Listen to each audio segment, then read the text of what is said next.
बहुत बहुत शुक्रिया।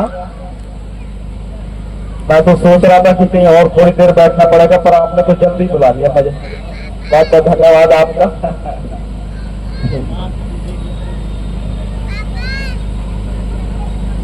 कोई तो होगा, बिना कारण के तो कुछ होता नहीं। हम तो तथागत को मानने वाले हैं और तथागत का तो कहना है कि हर जो कुछ भी हो रहा है उस बात का कोई कारण है।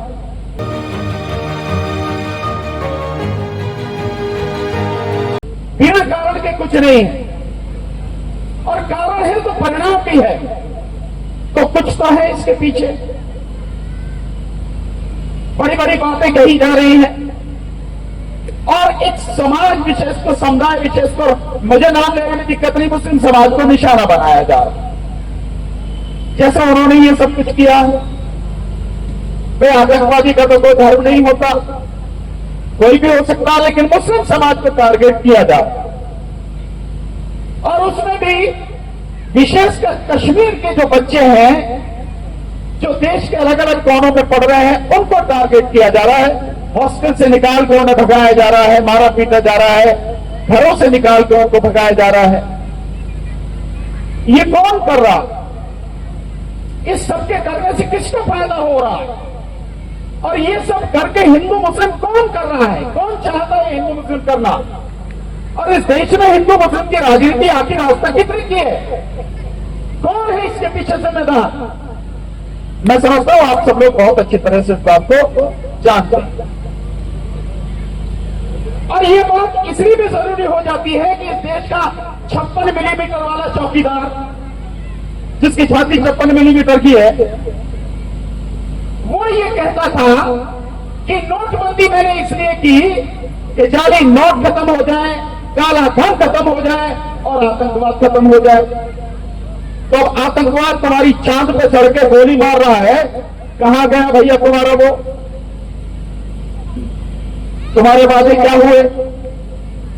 दूसरा, यही 56 मिलीमीटर वाला चौकीदार ये भी कहता था कि अनुच्छेद, धारा बोलते हैं, अनुच्छेद तो बोला ही नहीं जाता उन पर, धारा 370 कश्मीर में हटाई गई, इसलिए हटाई गई ताकि वहां पर शांति स्थापित हो जाए।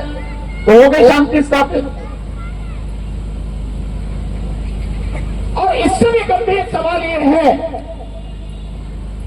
कि वही मोदी देश का प्रधानमंत्री इस घटना के बाद में अरब देशों में कई चार सऊदी अरब की यात्रा पर था और बताया गया कि यात्रा बीच में छोड़ कर यहां आ गया, लेकिन कश्मीर नहीं गया। अब तो कहां गया भाई? किसी के लिए तो आया था यात्रा छोड़ के?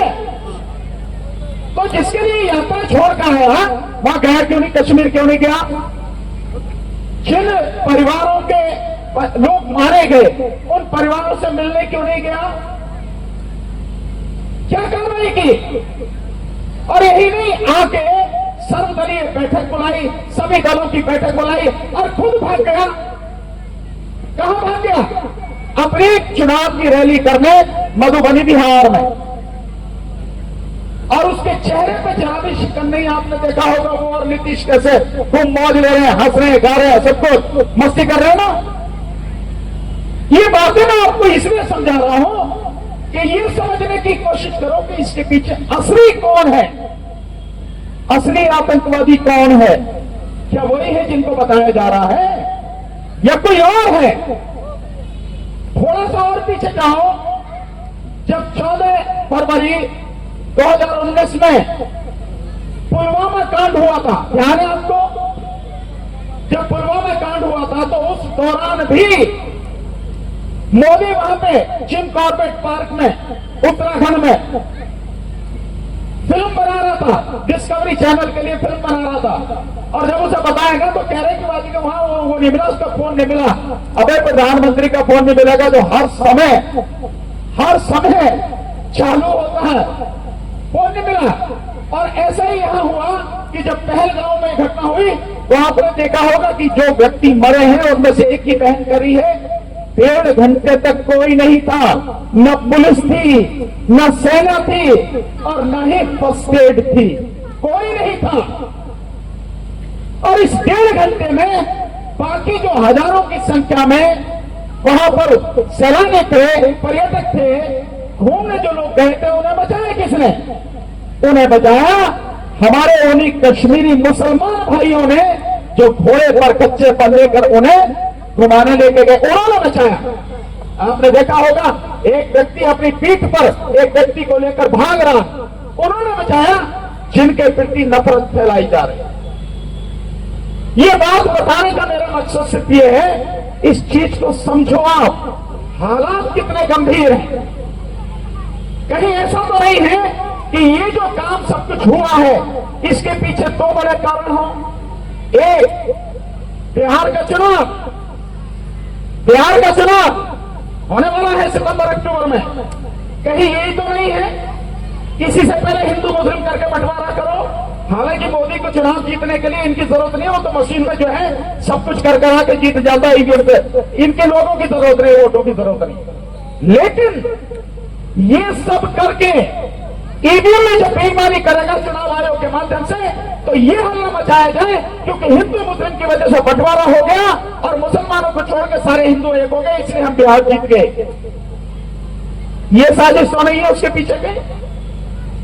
कहीं ऐसा तो नहीं है कि जो वक्फ का कानून है, जिस कानून के माध्यम से मुसलमानों की जमीन को छीनने का एक घिनौना षड्यंत्र किया जा रहा है, और वो कानून इस समय सुप्रीम कोर्ट में है, सुप्रीम कोर्ट में सुनवाई हो रही है, और सुप्रीम कोर्ट के चीफ जस्टिस ने पूछ लिया, भाई दूसरे के घर में दखलंदाजी किस बात की?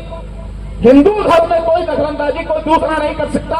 हिंदू धर्म के जो जितने भी आपके काम हैं उनमें कोई मुसलमान, कोई ईसाई, कोई बौद्ध, कोई पारसी, कोई सिख वो नहीं हो सकता।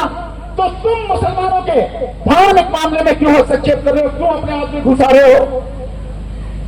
ये सवाल पूछ लिया, और भी कई कड़े सवाल चीफ जस्टिस ने पूछ लिए, और फिर उसके बाद में चीफ जस्टिस के खिलाफ, सुप्रीम कोर्ट के खिलाफ लगातार गालियों का सिलसिला शुरू हुआ, बदतमीजी का सिलसिला शुरू हुआ। कौन कर रहा है? मोदी मीडिया। कौन कर रहा है? मोदी का जो है डॉलर में जो इनका आईटी सेल है वो सब कर रहे हैं। सुप्रीम कोर्ट के जजों को कितनी बुरी बुरी गाली दे रहे हैं आप सोच नहीं सकते। और एक एमपी है निशिकांत दुबे, वो तो ये करा कि जो भी कुछ देश में इस समय गृहयुद्ध हो रहे हैं उन्हें chief justice of India Sanjeev Khanna नाम लेके बोला है कि संजीव खन्ना करा रहा है। देश में जितने भी धार्मिक युद्ध हो रहे हैं उन्हें सुप्रीम कोर्ट करा रहा है। क्यों है सब? तो क्या इसके पीछे ऐसा ही तो नहीं है कि ये जो मामला भी इतना तूल पकड़ रहा है, और कहीं ऐसा ना हो कि सुप्रीम कोर्ट इस पर स्टे कर दे, सुप्रीम कोर्ट इस कानून को रद्द कर दे, उसी की वजह से ये सब कुछ हल्ला किया जा रहा है, ये सब षड्यंत्र किए जा रहे हैं। हो सकता है ये, मेरा सवाल है, ये कहीं ऐसा तो नहीं? तो इन सारी चीजों को हमें जानने और समझने की जरूरत है साथियों। और यही नहीं, इसके अलावा भी और बड़ी चीजें चल रही हैं साथियों, बड़े खतरनाक काम लगातार चल रहे हैं साथियों। एक चीज से आपको समझने की कोशिश करना, बाबा साहब का जन्मदिन 14 अप्रैल को मोदी हिसार में था। हिसार में बहुत बड़ी रैली थी, हालांकि किराए के आदमी आते सारे के सारे शासन प्रशासन इकट्ठे करके लाता, वरना तो उसे सुनने कोई कुत्ता भी ना आवे, ये उसकी हालत है। लेकिन उस बड़ी रैली में मोदी ने एक बात कही, उससे समझने की जरूरत है। मेरा मानना यह है कि पिछले 11 साल से जितना मैं मोदी को जानने और समझने की कोशिश कर रहा हूं, मैं यही समझ पाया, जो वो कह रहा है उसे तो सुन ली, उसका तो आकलन कर ली, लेकिन जो वो नहीं कह रहा है उसको भी जानने समझने की कोशिश करो। बहुत खतरनाक आदमी है। और उसने हिसाब में ये कहा कि ये जो वक्फ बोर्ड है, इस वक्फ बोर्ड ने आदिवासियों की, दलितों की और ओबीसी की जमीन का कब्जा कर रखा। आपने कभी सुना कि आदिवासियों की जमीन पर वक्फ बोर्ड ने कब्जा कर रखा? किसी ने सुना? सुना किसी ने? कभी नहीं सुना। और मोदी कह रहा है, इसका मतलब यह है कि इस वक्फ बोर्ड के कानून के पीछे, उसकी आड़ में आदिवासियों की जमीन छीनेगा, दलितों की जमीन छीनेगा, ओबीसी की जमीन छीनेगा और उसे छीनकर अपने यारों को देगा, अंबानी और अडानी को देगा। इस चीज को समझने की जरूरत है साथियों। हमारे चैनल